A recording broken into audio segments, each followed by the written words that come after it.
There will be spoilers ahead. Lots of spoilers, so be careful, won't you?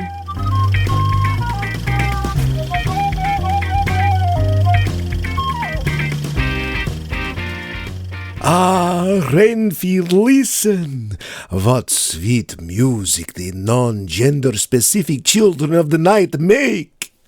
Yes, my non-hierarchical but still respected senior colleague. Your ecologically sustainable coach is ready for your journey into the night. Excellent, Renfield! I want you to know that I appreciate and acknowledge your efforts and hope that you feel valued. Thank you, my non-hierarchical but still respected senior colleague. I truly feel seen. As you should, Renfield. By which I do not mean to deny your agency by imposing my emotional expectations on you. Oh, no, sir. I did not find your phrasing triggering at all. Ah, good. I find that very validating. Master, I'm sorry, but this sucks. I know this is supposed to be empowering and productivity increasing and synergy promoting, but it just feels wrong. Oh, by Lugosi, I'm so glad you said that. I don't know what half this stuff means. Me neither. Would you like me to kick you in the head and then call you a worthless bug-eating lackey? Oh, Master. Would you? Of course, my old friend. I mean, you worthless bug-eating lackey. Boot to the head. Oh, thank you, Master. Thank you. And thank you for joining us once again for our penultimate episode in our series, I Want to Vatch Your Feelm. This week's entry is 2023's Renfield, starring a pair of Nicks as Dracula and Renfield, exploring their twisted relationship through the lens of modern psychosocial theory. So you know we're in for a barn burner. I'm your host, Max Spank Me Vamp Daddy Levine, and over there, stalking a particularly juicy-looking house centipede, is Mike Nummy Bugs Loose. Don't talk with your mouth full, Mike. I forgot to get the barn. Oh, damn it. This will be a shed burner. But before we start burning any structures at all, we have to deal with our poll question. Before, we asked you, what setting, culture, genre would you most like to see vampires plunked down into? Matt Reisman says, Byzantium. Well, duh. Byzantium is such a cultural crossroads that vampires could come from anywhere, which I think could be part of what makes the setting interesting. The characters might not know. Oh, that's intriguing. Yeah. Tony Keller said vampire heist film.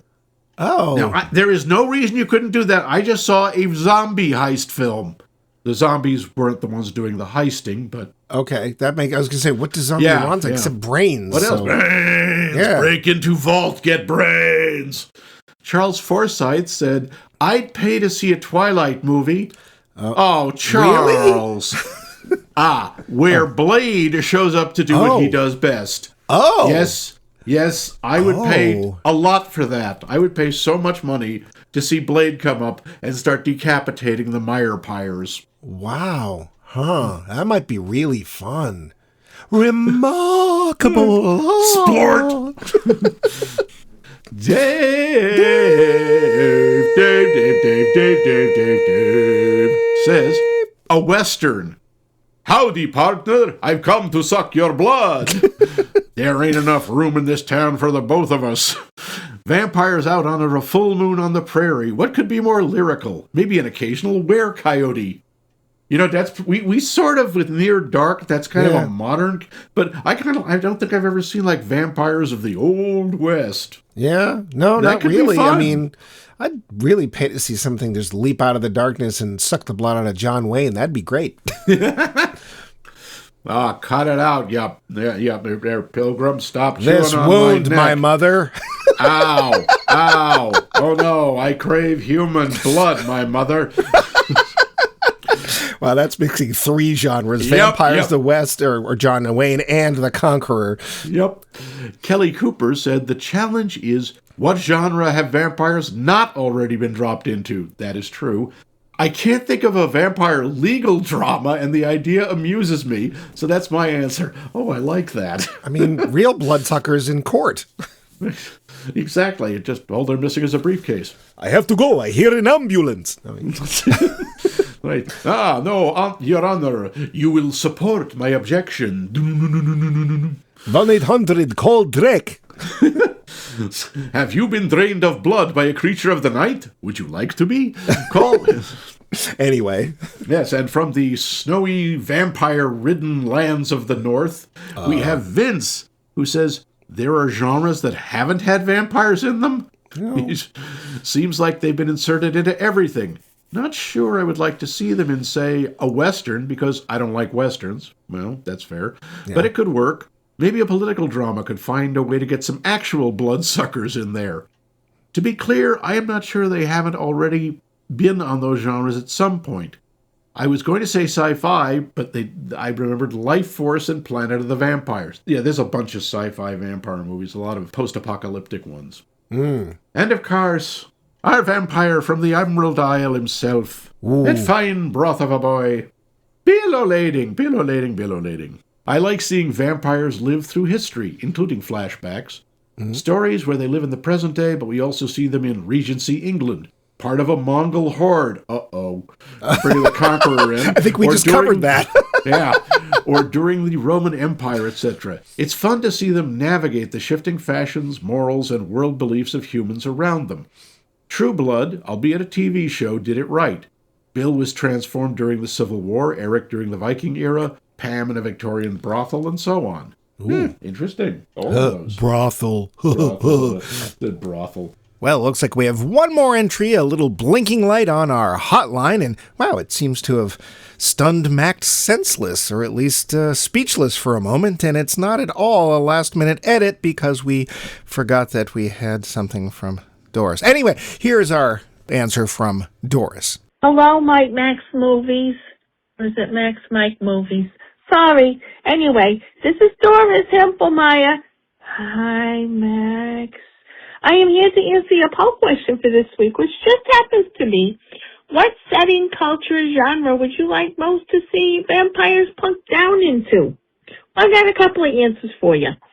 I don't know if they're genres, so to speak, but you follow along. Anyway, the first one I thought of was animation. Let's go with some animation. Let's go with some, like Muppet Babies. Can you imagine a Muppet Baby vampire? I know they have the count, but, it's something different, Or maybe like a Pixar movie about vampires. That might be fun. You never know. It's a thing to think about. My other one would be James Bond. Why not? He goes and he fights crime on a world basis by day, and then by night he's out there sucking necks. Isn't that what James Bond does anyway? Anyway, those are my answers. I wish the happiest of holidays to both of you, especially Max, and of all the listeners out there listening to Max Mike Movies, because it is the best podcast on the airwaves, or the second best. I happen to know of another one that's my particular favorite, but we'll go with this one for now. And a Happy New Year. Bye. Well, seems like Doris likes Muppet Baby vampires, or perhaps James Bond and vampires. Oh, I still see that Max is stunned to silence, so we'll give him a moment and let him catch up. Thank you, Doris. But what about you, Mike? Where do you think we should see some vampires drop next? I honestly think that little thing that I dropped last episode, Vampire Shakespeare, I think could be really, really cool. Only night performances. Yeah, so Shakespeare, that might be cool. Fun. I do like the idea of the Byzantium thing, just because we never see, when vampires might have started. Like, we did it a little bit in Queen of the Damned, she's Egyptian. Yeah, sure she is. Okay, fine. But, and I think that one of the problems of seeing vampires age throughout history is that we have to deal with them being bored. And I don't know that necessarily makes as much of a fun story. Because let's face it, one of the things that I liked about the Anne Rice vampires is their inability to deal with changes in society. Yeah, They just have to wait 20 years, and then that decade becomes popular again, and then they're fine. Yep, that is retro, yep. Yeah. So I think I would like to see a better... I don't like Westerns either, but I think I would like to see a better take on Western vampires than Near Dark. I think it had potential, but kind of the white trash vampire kind of works, so... What about you, Max? So what vampire genre mix have you not seen that you would like to see, or when you've seen you'd like to see more of? I like the idea of vampires on ancient Rome, for one, but I'd also like to see them in, like, Edo period Japan, as long as there's no hopping. That's China. That's right. It's too close. But I think, because the Edo period is when the westernization started, and you could have like European vampires coming over. One of the things, you could totally make some sort of socially, I don't know, aware thing about the vampire invading, and it could be the invasion of culture, et cetera, et cetera. You could totally do that. Wow, man, I think you just wrote a movie. Listen up, Hollywood, and I want my cut. I want the creative control and a 2-story trailer. Anyway. Yeah. But thank you all. These were great. We always love your answers. We do. And we want, as always, our insatiable hunger for the answers of innocence, or you guys. I hunger. We hunger. Thank you, Sinistar. That's my new nickname, and you have to call me that. No, I don't. Our question is, what part, if any, of standard vampire lore strikes you as particularly silly, odd, or dumb? The crossing running water that they have to be invited in. And there is an exemption. No Stephanie Meyer's sparkle ponies. All of their lore is dumb. Yes. What lore? Yeah. And at the end of the show, I will reveal the dark secret of which coffin you must whisper your answer into. Big secret. Coffin. It's email. Well, I gave it away. Oops. Ah, you fool! Ah! Yeah. But now... The facts. Budget. $65 million. Wow. Yeah, well, that was probably the salaries, but... Box office, 26.4 million. That many? Mwah, mwah, mwah. Yeah, that's a sad trombone right there. Oh, well. I don't know if you noticed this. One of the writers for this movie is Robert Kirkman, a.k.a. the guy who gave us The Walking Dead and Invincible. Oh. Yes, and that's why none of the vampires in this movie have visible feet. Huh? It's a running gag about Robert Kirkman that he can't draw feet. I don't think Kirkman's the artist, he's the writer. And also, I think you're thinking of Rob Liefeld, who can't draw feet. Same thing, they're both named Rob. Anyway. No! I am never wrong. Despite a history of turning down non-leading roles in studio films, that explains a lot, Nicholas Cage signed on to play Dracula because it was a lifelong dream of his to portray Dracula. Rebecca, Aquafina's character, the cop, her father's first name is revealed to be, very briefly in a picture on the wall, Morris Quincy, dedicated to the officers who died in the line of duty. This is a reference to the character of Quincy Morris, the cowboy who joins the characters in defeating Dracula after Dracula kills his friend. Okay, I was going to ask why her name was Quincy, but no. Okay. So that's the name of the guy who kills Dracula in the book. Yeah, okay.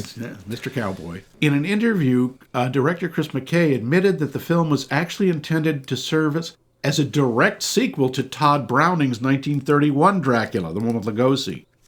McKay had also attempted to have the film's trailers and posters refer to this fact, but this didn't pan out.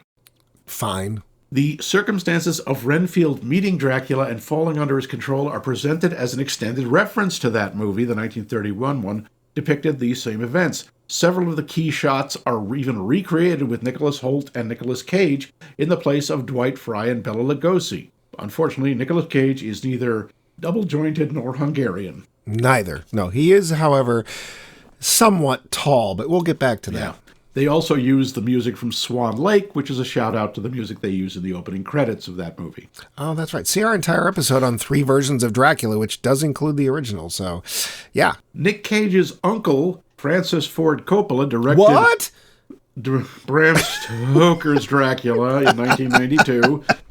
And the studio had wanted Cage instead of Keanu Reeves to play Harker. But Coppola didn't want to work with him after their bad experience on Peggy Sue Got Married. I mean, never mind the fact that, could you imagine, because wasn't Winona Ryder who played Mrs. Harkness Nina. there? Yeah. Wouldn't he have, what's the word, loomed over her? I would have been more worried he would unhinge his jaw and swallow her, but... Never mind his British accent, which we will be getting back to. Oh, yeah. Oh, Mina, I had such a terrible time in the castle! Okay. I can just see it. Yeah. Dracula introduces himself as the Prince of Wallachia. The historical Vlad Dracula, or Vlad the Impaler, was indeed the ruler of that region and had a reputation for cruelty. We all know this. Transylvania was the northern neighbor of Wallachia. Oh. Renfield's syndrome is a real medical condition, or at least a psychiatric disorder. It's very rare. It's also called clinical vampirism, where an individual has an intense fascination with drinking blood or believing themselves to be a vampire. Okay. This is also most of the goth community. Director Chris McKay believed that Nicolas Cage was the perfect pick for the character. Quote, Cage's father played the movie Nosferatu for him when he was 5 years old. This explains an awful lot about Nick Cage. Nick Cage's mannerisms as Dracula are all explicitly based on Christopher Lee's Dracula, which Cage thought he was the best Dracula ever. Okay. I admit I've never actually seen one of those Hammer horror films with Christopher Lee as Dracula. Have you? Yes, they are definitely movies. Are they slow? They are a tad slow, but most of the ones I've seen have been in focus. Are they British? Yes. The featured castle we see at the beginning is called the Neuschwanstein, with a Romanesque revival style, and is located in Hohenschwangau, Bavaria, Germany. Sure. We have seen this before in Chitty Chitty Bang Bang. Yep. It's not as old as it looks. It's from 1886. Yep. That's the castle of Bulgaria. Yep. I have millions of dolls. The film is set in New Orleans, where Nicolas Cage himself already has a pyramid-shaped tomb waiting for him in St. Louis Cemetery number 1. Well, let's get into it, shall we? I did not know this until I was looking through this. There was a deleted scene, is a deleted scene from this movie where Renfield has a dance number. Okay. You can find this on YouTube. He dances to Jackie Wilson's Higher and Higher. And if you watch the credits, there are little background clips and stills from the sequence. Okay. I see why they cut it. It's kind of cute, but it makes no sense. Nick Cage is the 5th Academy Award winner to play Dracula after Morgan Freeman. I had to look this one up because Morgan Freeman, what? Yes, he played Dracula on the old kids show, The Electric Company. Oh, God. Okay, Yep. that's a reach. Yep. Reach. Jack Palance from Dracula 1973, because Renfield is my number 1, a guy. Yeah. David Niven from Old Dracula. What? And of course, Old Dracula. It was a movie in 1974. Nobody remembers it. Sounds like a whiskey you'd get in like a bar in the Old West. That's, give me a you want shot of Old Dracula? And Gary Oldman from the one we just talked about. Yeah. Kyle, the cop who asks if Renfield is Quincy's boyfriend, and they keep yelling, F you, Kyle, wears a vest with the name tag K. Raimi. This is, in fact, an homage to the filmmaking Raimi Boys. Okay. The makeup artist Christiane Tinsley revealed they had to shave Nicolas Cage's real teeth to fit the customized Dracula dentures, which were 3D printed. Ouch. Do they have hair growing out of them, or what is the issue there? I don't know. During the end credits, one of the books is shown, and it has the word power in the title. I watched for this. And it's modeled after the cover of a book called I, Strahd. The book is about Strahd, the vampire from Dungeons & Dragons Ravenloft setting. Okay. Yeah. Where's Drizzt? Gesundheit. In the beginning, when the curtains are pulled down to spill sunlight on Dracula, Nick Cage intentionally mimics Max Schreck's death by sunlight pose from Nosferatu, even though the camera angle makes it harder to spot. Ah. And some people may watch and wonder, why don't Rebecca and Renfield officially get together despite there being heavily implied mutual attraction? And this is keeping more with the whole support program thing, because most support program survivors of domestic abuse, they seriously advise against dating anyone for at least a few months, if not longer. After killing a vampire. Yep, AA does the spoiler! same thing. Yep, you should not date after a vampire. Okay. That's pretty much all I've got. There's a few other things, but Mike, you have anything? Nah. Okay. Then we get to the plot. We all know the story of Dracula, but have you ever wondered about that story from the perspective of his servant, Renfield? You haven't? Oh. Well, this is awkward. Anyway, it's the modern day, about 2022, and Renfield, played by Nicholas Holt, and his master, played by possibly real-life vampire Nicolas Cage, are now set up in New Orleans. Renfield performs his usual duties of finding victims on which Dracula may feed, but he tries to mitigate the horror by bringing him only bad people, such as the abusive partners or the people he meets at a codependency support group. Because of these meetings, Renfield begins to realize that he is in a toxic, codependent relationship with Dracula. Yes, nothing to do with vampiric mind powers or anything, just codependency. Elsewhere, New Orleans' one good cop, Rebecca, an honest cop on the edge, furious about her murdered cop father and angry about her crooked fellow cops, is trying to bust the evil Lobo gang in a cop fashion. Did I mention she's a cop? She crosses paths with Renfield during a very over-the-top action sequence, and the two feel a connection that has nothing to do with vampires or cops. Renfield then tries to establish his own life, which involves ugly sweaters and cheap apartments. Dracula, being the complete manipulative narcissist that he is enraged by what he sees as a betrayal and joins forces with the Lobos in a plot to take over the world, Pinky! No! Rebecca's FBI sister is kidnapped. Rebecca and Renfield have to team up to take on, well, everyone, really. Blood is shed, limbs are ripped off, bugs are eaten. Good, solid family fare. The film. Fair to Midland. Oops! Maybe. So, Mike, as we usually ask, did you ever see this movie? Did you see it in the theaters? No, I saw it with you. Oh, that's right. You made me. I was visiting and you said, we have to watch this. And I said, it has Nicolas Cage in it. And you said, we have to watch this. And I said, but Nicolas Cage. And you said, we have to watch this. And I said, okay. And then I said, besides, I put something in your drink and you can't stand up for the next couple of hours. Oh, it wasn't in my drink. But it was chewy. Because you could smell it. Yeah. Now, I forget, though. You had seen it before that or not? I think you hadn't. I don't think you saw it in the theater. I did. Yeah, nope, we saw it together at your place. So. Yep. But that was too recent. Yes. We don't want to know what we thought then, because then was like 2 years ago, not even like a year ago. So, let's talk about the cast. Yeah. Nicholas Holt as Renfield. I like him. I've always found him very likable, and I think he's got remarkable range. Well, yeah, like this part here is Renfield, and then his part is Jonathan Harker in Nosferatu. Oh. No, because he also plays the Beast and other things. Oh, yeah, he's done tons of stuff. The only thing I will say is I did not realize this before, but Nicholas Holt is hauntingly tall. He is excessively tall. Awkwafina, let's see how to put this, isn't. Awkwafina is a tiny little woman. Well, and the thing is that I know that Nicolas Cage is tall, but I think Nicholas Holt is taller, and that's kind of weird. Be by like an inch or so. I think that's why he keeps slumping, and all of the scenes with them are shot like from a forced perspective that make it Dracula look like he's looming over him. Oh, until he's on a string, but there you go. Yeah. No, I like Nicholas Holt. You know, I think his acting in Nosferatu was better than it is here, but I honestly think that may have to do with Robert Eggers being a much better director than whoever this guy is. Yeah, well. But he's fine, and I like Nicholas Holt. I will watch him in other things, I am sure. Chris McKay, that's who the director is. But. Yeah. And I hesitate to ask, what about Nicolas Cage? So Awkwafina is one of... Oh, dear. He's kind of borderline bad. Because first he starts off doing a very terrible Bela Lugosi impersonation when they're recreating the scenes from the first movie. Then he goes to a British accent at which he does not excel. And then he just gives up halfway through the film and he's like, I'm Nicolas Cage.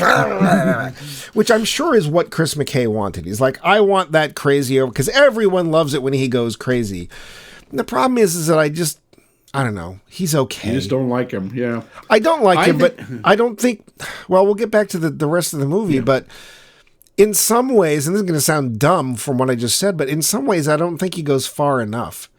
Oh, really? I thought he was having a lot of fun chewing on the scenery. Oh, I'm sure he had a great time. It was me who wasn't having as good a time with his performance.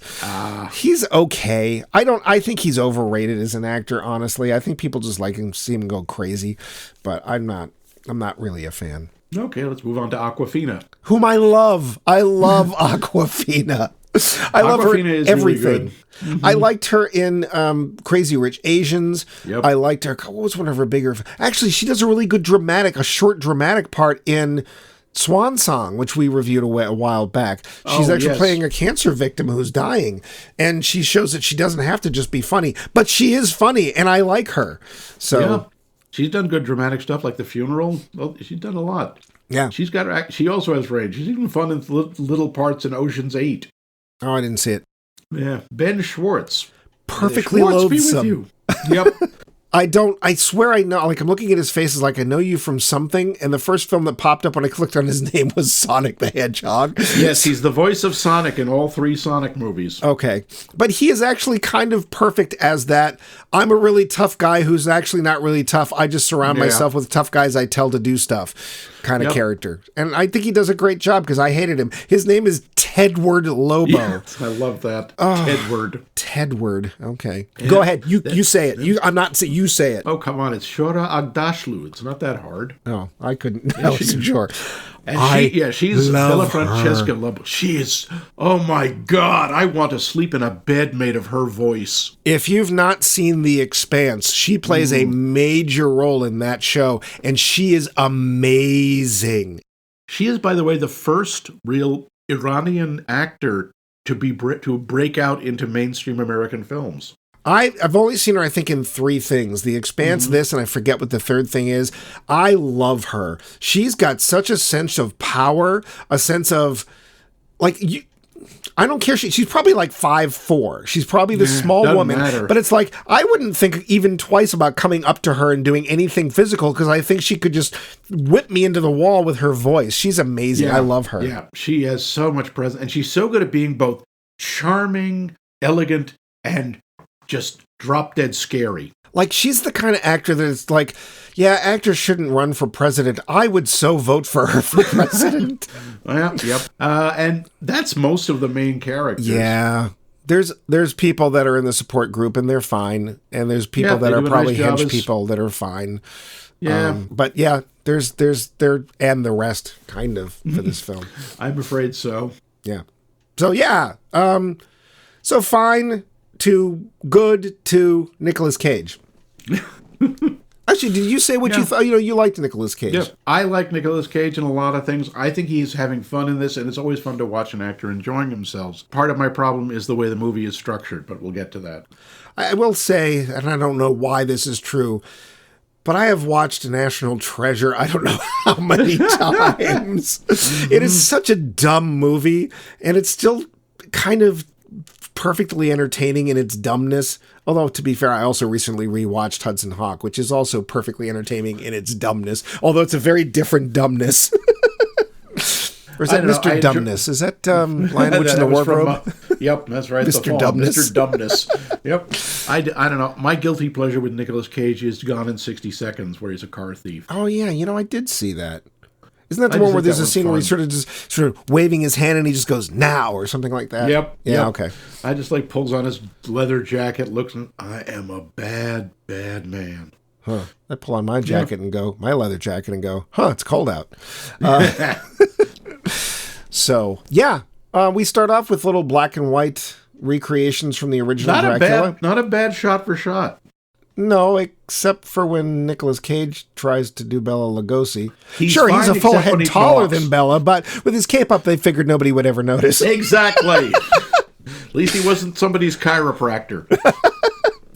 It's fine. And I think, Nicholas Holt isn't going as over the top as the original guy who played Renfield, which is fine, because if he tried to do that for the whole film... I was paying attention. He does the laugh once. Right, just that's... like, it's very subdued. Yeah, we don't need more than that, because then I don't think the character would have worked. No. And we get a very early fight in this film, and quite honestly, if you get to that fight and you're like, wow, this is really gross, you should probably stop there, because the fights don't get less ain't nothing. gross. They get worse and worse. There's a lot of that budget went for fake blood and God knows what else. Well, except you can tell us a lot of that blood is CG. Like, that it is true. splashes Blood doesn't funny. splatter that way. Mm-hmm. It also makes cleaning up the set a lot easier. Yes. What did you think of the violence in this film? I thought it was okay in the beginning because it's very kind of cartoony almost. The problem is, and I guess this is sort of jumping ahead a bit, it's the whole tone of the movie changes several times. Yeah. And it's even, I think, the type of movie changes, and we'll get to that. Initially, it didn't bother me. I think there was too much of it. I can't tell. Part of me is like, maybe they should have gone further into like Van Helsing territory. But there's one point, like, it's so ridiculous. When Renfield eats bugs, he gets superpowers, which you might remember from the original book, because that's a thing. Sure, why not? And at one point, he's being attacked by, I guess they're actually cops, although quite honestly, they're wearing bandanas and stuff over their face, which actually is kind of frightening, because suddenly there's this whole ice thing. Looks like ice agents, yeah. But he literally grabs this guy by the arms, pulls both arms off the guy, and then throws the arms into other attacking policemen, which is... At that point, you're just like, okay, I can't really be offended. It's so dumb. No, they were together. The apartment fight. Yeah, in the Sunshine Tower. He also tears off some guy's arm in the Mulattes, which, by the way, is a real New Orleans restaurant. Really? Because I'm like, I want to go there. That place looks awesome. It's called the Original Cajun Restaurant. Oh. See, I want to go. I bet the food's good, too. It looked really cool. Yeah, it looked like a lot of fun. Of course it's good. It's New Orleans. Well, I mean, of course, New Orleans is really living off a reputation that's long gone, right? It's all about the jazz clubs and stuff that were there, but now it's all touristy stuff, so. Or so I've heard. To be fair, I've never been. Have you ever been? I've never been to New Orleans, no. So, yeah, the violence in this film is... very, very bloody. There is lots of guts. I mean, Renfield gets disemboweled twice in the first 10 minutes of the film. Yeah. There's lots of neck chunk biting out, stuff like that. So if you're somebody who is offended by that kind of violence, this might be something to avoid. Yeah, this is not a movie for you. And I don't like I don't like hyper-realistic violence. I don't like Tarantino, who loves to shove the camera right in the violence, so you're not going to look away. You're going to see every last thing. And he really... exalts in the pain that's being caused. And that's what I can't stand about his violence. This, to me, it didn't bother me because it was just so like, oh, sure, this happens. Like, when you throw an arm, there's nothing pointy. It can't impale somebody because there's nothing, but who cares? So I didn't mind it, and I actually thought it worked with the general tone of the film, because it's supposed to be a comedy, and it mostly is. And it starts off that way, because we start off with seeing Renfield go to a support group. Yeah, and he has a lot of funny lines, like when they show him eating insects, like, yes, the bugs. This comes up a lot. There's some inner monologuing with him. Briefly, there's one for Rebecca, and then it just goes away. Yeah. I have to say, I liked some of Dracula's lines. I don't ask for much, Renfield. Just the blood of a few dozen innocents. Yeah, we'll go back real quick, because I wanted to talk about the support group, because that's sort of a central aspect of the film, is that people have determined that relationships have different meanings than we thought they did, et cetera, et cetera. Yeah. And so people are trying to examine the relationships they're in that can be damaging and stuff. And of course, the relationship between Renfield and Dracula is problematic. What did you think of the use of that support group? I liked it. I thought that was actually a pretty original idea. I mean, I was kind of hoping it would be like, hi, my name's Renfield, and I'm a minion of evil. Hi, Renfield! See, that's the part of the movie that intrigued me initially, was the whole idea of this being a toxic relationship instead of, in effect, a supernatural one. Yeah. Which, there's the whole sharing of blood and the fact that Dracula actually can control him and speaks to his mind, but I do kind of like that interpretation. And I liked I liked the characters in there. I like Carol, who's like, every time she starts to talk, something happens with Renfield and interrupt. Yeah. Can I get through one goddamn share, please?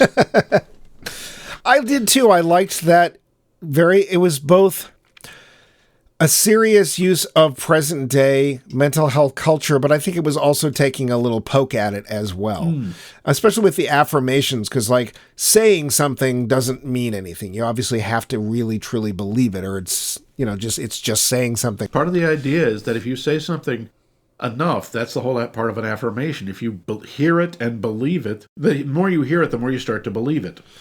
I don't personally know if that's true, but I think it was doing both. I think it was both presenting something as classic as Dracula in a modern time frame and looking at it in a very different way, but it was also taking a little poke at it at the same time, which is fine. Yeah, I think that's true. I mean, the Mark, the leader of the group, the thing I liked about him is in some ways he's the cliche of the leader of the group, the sort of soft-spoken... Gay. The word you mean is gay. I meant soft-spoken. I didn't catch the gay part, but sure. Really? Okay. Yeah. But he's also actually good at what he does because the insights he has are pretty on target. Yeah. I like when Renfield's sitting there going, I don't think you people could really understand. It's like, let me guess, yeah. You think he could kill you just by snapping his fingers? Well, yes, he could. You think that he can get inside your head? Yes. And I still like a guy in the background. You think he controls rats with his mind? And everyone turns and looks at the guy like, what? Well, yeah. Although we don't do rats. Yeah. I liked that sort of, oh, wow, there really is a parallel here. Yeah. That I thought was pretty clever and something I hadn't seen before when it comes to vampires, which is nice because that's why we're looking at these movies. They're offbeat.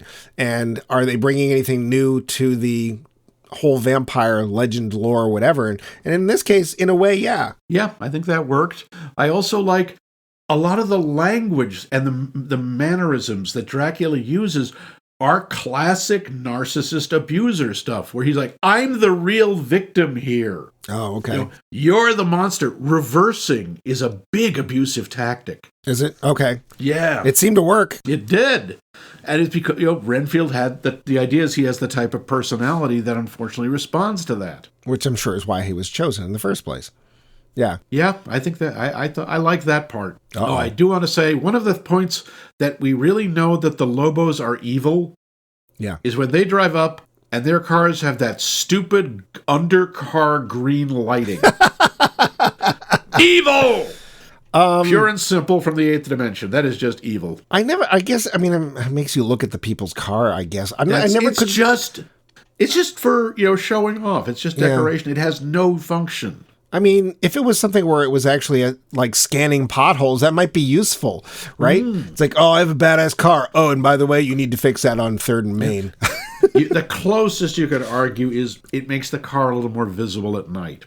Yeah, I guess. I suppose they're trying to make it look like the car is floating or something. I don't know. Yeah, maybe I don't know. It's dick waving. Oops, did I say that? Sorry. What? Yeah, he was referring to a guy named Richard who waves a lot. Waving. Okay, Richard Waving, exactly. I mean, to be fair, it's kind of a shorthand to show you what dinks these guys are, especially Tedward.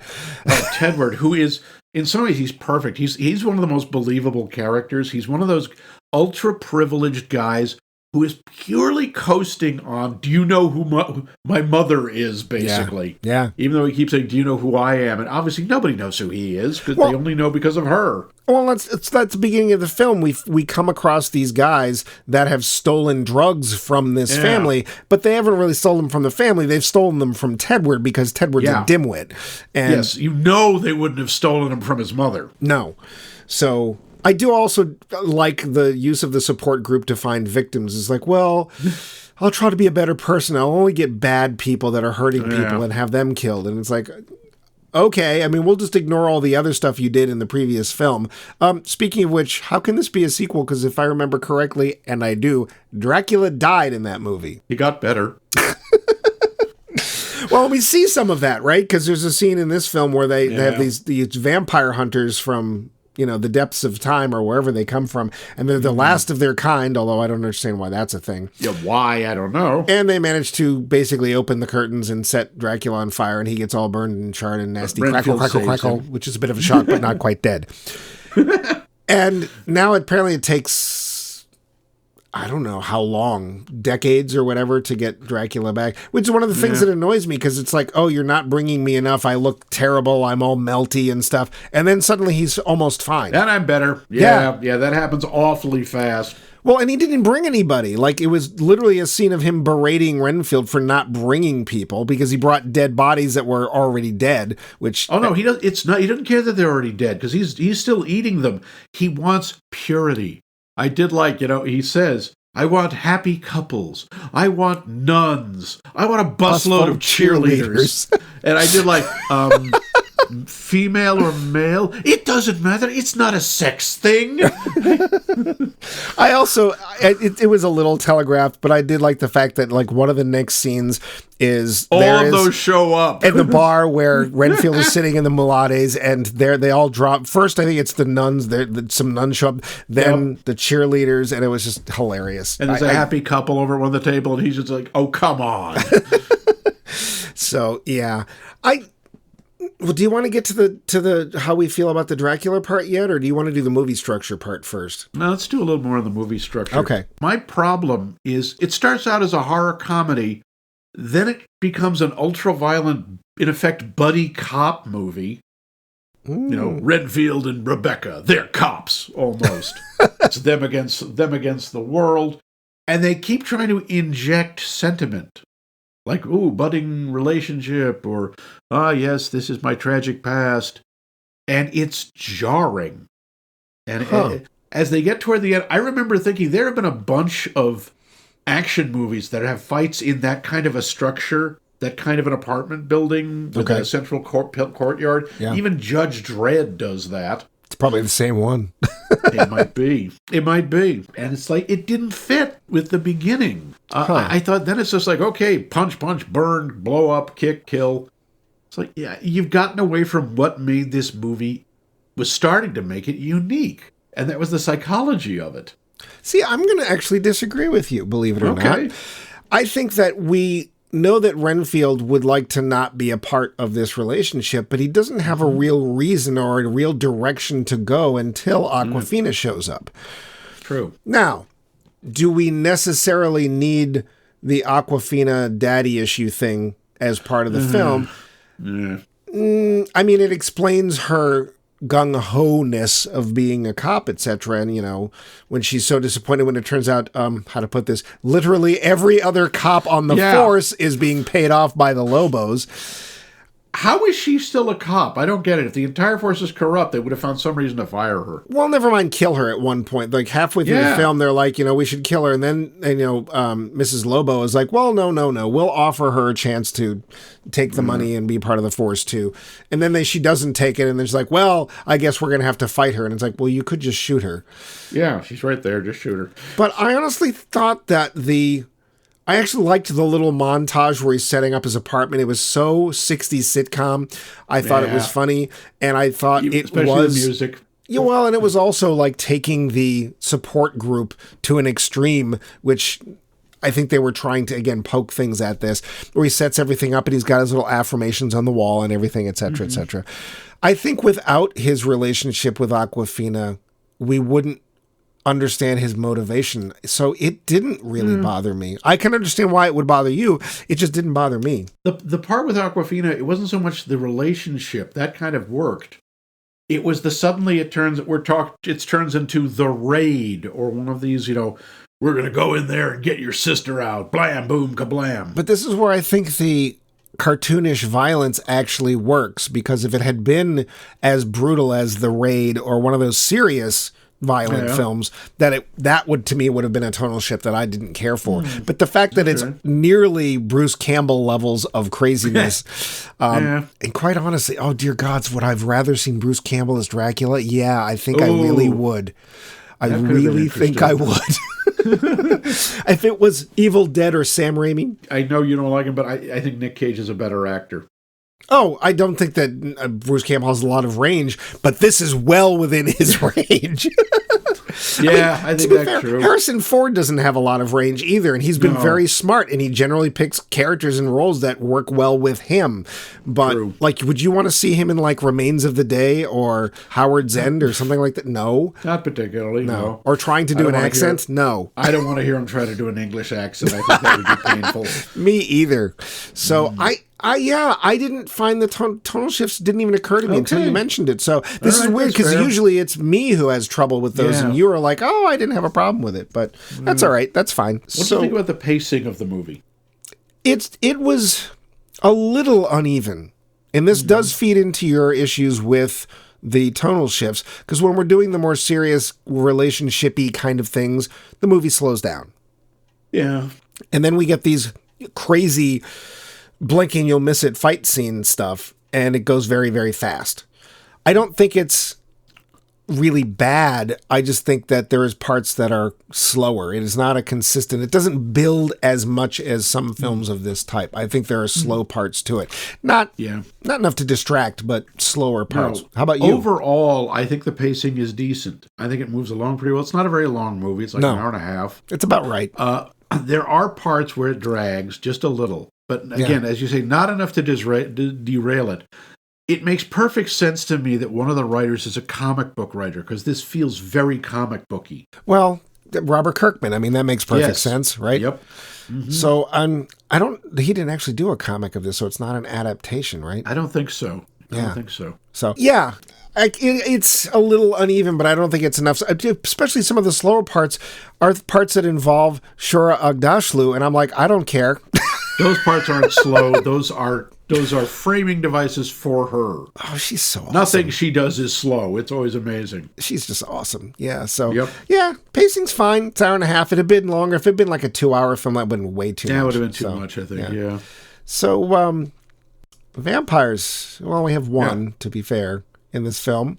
Yeah. Now they're going off at least the movie Dracula, Bela Lugosi, that legend lore of vampires, except apparently Dracula's blood can heal.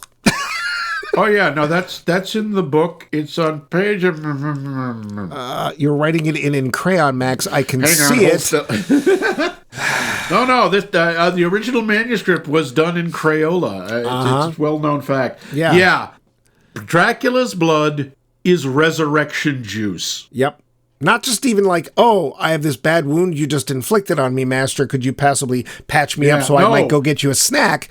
No. Dracula shows up at one point, spoiler, and kills the entire support group. Yep. And they bring them all back to life. And all I could think is, well, you are real lucky nobody was cremated. Well, never mind the fact that, at least in a lot of the lore, that's the way you make new vampires. That's the thing. The blood is what changes. In fact, you give it to a recently dead person, that's how you make a friggin' vampire. Also, let's face it. As soon as we see him do the thing where he's like, my blood heals you, I don't know about you, but I'm like, okay. So now you're going to put the gun back in the drawer, and then in Act 3, Chekhov's going to open the drawer and the gun comes out again. Because there's actually two Chekhov's guns in this. Do you know what the other one is? It's so dumb. No, tell me. It's the ant farm. Oh, yes, that's right. You see the ant farm, and Renfield eventually eats it, which I actually thought was they could have done. It was a funny idea, but I thought they could have done a lot better. Yeah, I just was like, okay, here, kid, I'll give you some ants for your ant farm, the way that kids all today still have ant farms. Yeah. Well, I wonder if that's going to come into play later on. Spoiler, it does. I mean, Renfield doesn't, I don't think in any of the versions, Renfield doesn't have any kind of superpowers. He's not super strong or fast. He eats bugs so he doesn't age to death. That's what keeps him alive. Doesn't age to death. He doesn't. He's over 100 years old. Yeah. Not in the book, but traditionally he doesn't. Sorry, he doesn't grow old. Oh, they keep him.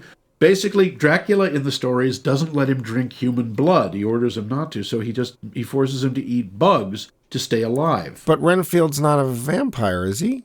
No, he's a familiar. He has an element of Dracula's power in him, because he has to, because Dracula can see through his eyes and so forth. Okay, that's fair. But yeah, healing Blood. Yeah, I mean, yeah. I have it. They've got a pitcher full of resurrection juice. Yeah. Not to mention the fact, if anyone had figured that out, and he says this in front of Shora Agdashlu, I would think her thing is, all right, we're going to chain you up with big iron and silver chains and milk you forever. Yeah. We've got the cure for everything here. Yeah. With apparently no side effects. Well, from what we see, but yeah. Yeah. I mean, well, I guess he's been using it on Renfield for however long. So, yeah. I just was like, okay, this is silly. This is awkward. Yeah. However, to Deus Ex Machina, yeah. One of the things he does, which is not technically standard lore exactly, is there are times when, mostly during the fights, he turns into this big flock of bats. I thought that looked really cool. They did that really well. Cool. Especially the part where the curtain comes out, he catches fire, and he turns into a flock of bats that are on fire. Yeah, I gotta say, the cloud of flaming bats. I mean, flaming bats, I want to start a band called the Flaming Bats. I think you did. Oh, okay. Yeah, and they actually, we don't see wolves, we don't see rats. No. He does float. He doesn't really fly, but he floats. But he does. He levitates. Yeah, but the bats were so well done because every time we see a bat in a vampire film, it's on a string and it's just bouncing up and down like, oh no, there's the bat hovering the way bats never do. And these bats fly the way they're supposed to. They're like zipping all over the place, like you can barely see them. Yep. I thought that was really. They also, you notice, he doesn't show any mind control powers. What he shows is being incredibly persuasive. Yeah. And that I liked. I liked that the whole idea that he is a narcissist, he is incredibly manipulative, and he's so old that he's unbelievably good at it. Well, he knows exactly what buttons to push. To be fair, I don't know how much skill you need to, how shall we say, entice Tedward. Well, no. Tedward, you can basically, hey, Ted, watch me jingle my keys. Okay, I'll do whatever you say. Yeah. Well, then he makes. I do like some of Tedward's lines, like, "That's your problem. You're an empty husk. Me, I'm a full husk. I'm full of power." And it's like, yeah, and the bug thing too, because we get to see him snort a centipede. Because okay, sure. Ew. I will say too, though, the bug thing doesn't quite pan out because right before the fight, Renfield eats like every bug he can find, and it seems to do nothing. No difference. It doesn't last longer. It's not higher power. It's just literally a scene where we watch him eat bugs, and it's like, oh, ick, he's eating bugs. I did like the fact that, where do you get them? He goes to a bait shop. Yeah. Walt's Crawlers, if you're anywhere in the Midwest.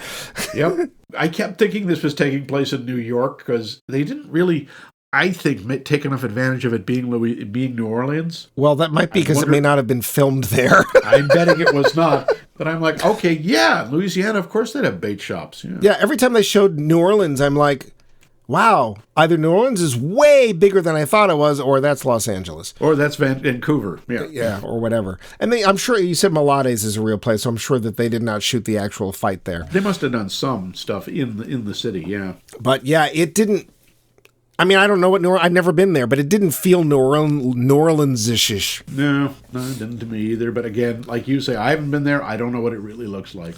We do have one little nit to pick, because they keep talking about ska music. And then at the end of the movie, they play music over the credits. It is not ska music. Oh. No. I don't know what that is. Just looking, the whole movie, by the way, is filmed in New Orleans. Really? Yeah. They magically made New Orleans not look like New Orleans, or at least what we really expected to. Huh. Yeah. All right. Maybe but that's not ska over the end? No, it is not. I mean, the lyrics that are painted on the wall, those are from a ska band. But they didn't use. Why would you not use ska music when they've been making fun of it all night? I don't know. I mean, Boston is actually a big ska town. And it was really 80s, 90s. Oh, yeah. Ska was very big. Wait, you mean ska, like the music, or is that you just pronouncing scar the way Boston would? No, the music. Yeah, I got a ska on my leg. I'm trying to think. The Mighty Mighty Boss Tones. There's a couple other big bands that did ska. And ska was huge in the Boston area. Yeah. Wow. Okay. But that whatever they were playing, ska is if you heard it, you go, oh, okay, that's ska. That was not ska. Yeah. So. I yield to your knowledge on music. All right. One other thing strikes me. Rebecca is remarkably chill at the end about the fact that Renfield has been complicit in the greatest number of serial killer murders in the history of the world. Well, but he's a nice guy. So, that... And he doesn't even have the excuse of, I was mind controlled. It's just, I was in a bad relationship.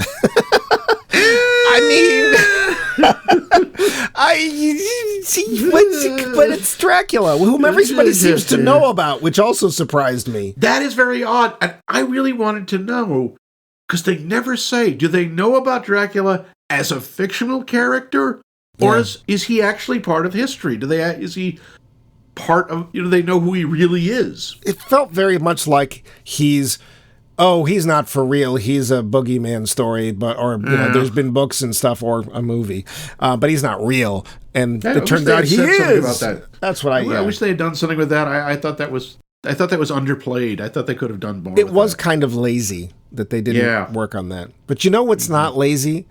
Us getting to the end of the show where we decide whether we liked Renfield or not. That is one of my least objectionable transfer or the metaphor, the thingies in a long time. Mm-hmm. Well done. The finish. So, Max. I'm too lazy. I don't want to answer. You are not Chris McKay. Ah. So, we saw this together, which I think was the first time you saw it, and you haven't seen it since, or have you? Nope, I have not. So, what do you think of Renfield? I think it's close to being good. I think there are parts of it I really like. I like some of the performances. I like some of the jokes. I think Nicholas Holt is very charming. I like Aquafina is so much fun to watch and to listen to. And I know we differ on this, but I like Nicolas Cage in this. I think he's having a blast. And that's always fun to watch, but I think it's way too uneven. I think it can't decide quite what it wants to be. If it wanted to be a comedy, it wanted to be an action movie, it wanted to be a buddy cop movie, wanted to be a commentary on recovery culture. I think it tried to do too many things and couldn't make up its mind. I think it's enjoyable. I wouldn't pay for it in the theater, but if you see it on streaming, it's worth a look. What about you? Well, would you possibly use the word cute? Yeah, it's kind of cute. Okay. In a bloody, gory, disgusting way. What about you? I think I'm actually pretty much right along with you. I think that it is on the edge of... It's got potential. Yeah. And here's my thing. I honestly don't think it goes far enough. I think it needs to be Van Helsing levels of, you got to be... Did you... What? And I know there's a lot of people who don't like Van Helsing, but the people who do tend to like it because it's so over the top and ridiculous that you just were like, there's no reality in here. I don't care. And I really do like Van Helsing. I think Van Helsing's a hoot in the same way that the original Mummy was a hoot. Like, it's just nuts. And I think that that's, where I'm going to agree with you that the pacing actually, you didn't have as much a problem with the pacing as I did. I thought it was a little bit slow in places, but I would like to have seen Shura Agdashlu really just let off the leash even more. I would like to have seen the Lobos. I don't think we saw her enough. Yeah, like I would like the Lobos to have been even crazier. I would like the pace to have been like Tank Girl animation levels. That I think might have been really fun. And I might not even even Nicolas Cage. I think Nicolas Cage could easily have gone further than he did. And we know he can. So almost, but not quite. That's kind of what I feel. Probably B minus. Yeah, I'd go with that. I do have to say, the Dracula in this has one of the best last lines. Yeah. Of I wish to spend a season in hell where all the amusing people are. I went and looked that up to see if it was a quote. It wasn't. That's original to this movie. Oh, interesting. I thought I liked that line. I think that's clever. Yeah. Well, you know what else is clever is our poll question, or at least Max's poll question. So, Max, why don't you... Another good transition. All right, that one was actually reasonable. Why don't you re-clever us with your poll question and tell people how they can answer it? I will out-clever all of you. Yes, what part, if any, of standard vampire lore really strikes you as particularly silly, odd, or dumb? Crossing running water, having to be invited in, which they play with in this movie, because Renfield has a welcome mat that says, come on in, and that apparently works. Yeah. And again, exemption, for Stephanie Meyer's Sparkle Ponies. No Meyer Pyres. And you can tell this by simply whispering it into the ear of one of the children of the night, and it will reach us. No. And if you have no children of the night around because you're worried about rabies, you can email us at maxmikemovies.com, which is 70% likely not to turn you into a vampire. You can also go to our website, maxmikemovies.com, and leave a comment. We love both of these things. Much. Many, many things we love. So much we love. You can also find us on mediated socialness. Facebook, Blue Sky, Mastodon. Moving on. Nope. We've done this to death. I will never stop. I will never stop, and you can't make me. I can. Click. It's all under Max Mike Movies, as I say. And you can try our hotline, although I should warn you, we've been having some real trouble with it lately. But you can call us at 617-398-7266 and leave a message. Again, that is 617-398-7266. Yeah, Ernestine's going to get some talking to. She is, yes. We are getting no ringy-dingies out of this. No. But we are coming up to the last episode in the series. We are. And this, yes, we are. Mike, what brilliant piece of cinema are you going to offer to close out this so terribly significant series? Now, wait, you didn't say it had to be brilliant cinema. That was never in the contract. I thought that was implied. No. Oh. But I am going to go a little off the rails. I'm not going to take one of the films that was on our little list of possible choices. I'm actually going to use a film that was sort of sideways recommended by one of our poll question answerers and longtime listeners. Are you telling me you're going off the rails on a crazy train? Sure. I don't think I mentioned a train. Is that from Tell something? us, Ozzy. Yes, it's a song by Black Sabbath. Oh. Crazy Train. Yep. Yeah. No, we've talked about, a vampire that lives in an apartment. We've talked about maybe even a city of vampires, but we've never talked about a planet of vampires. Oh, no. So Vince... Oh, I've heard of this. Our buddy from up north happened to mention in this week's poll question the movie Planet of the Vampires. It looks like a wonderful Italo-American production. Damn you, you Canuck bastard. And I checked. It is rentable, so you can watch it ahead of time. It looks like it has a very different take on vampires, which is what we're looking for, offbeat vampire films, in that it takes place on another planet. Huh. All right. It's also, I think it's an American international release, and those are always awesome. How can something be both American and international? I don't know. You should watch and find out. So I should. Watch and find out Planet of the Vampires, next week's exciting episode. Blood.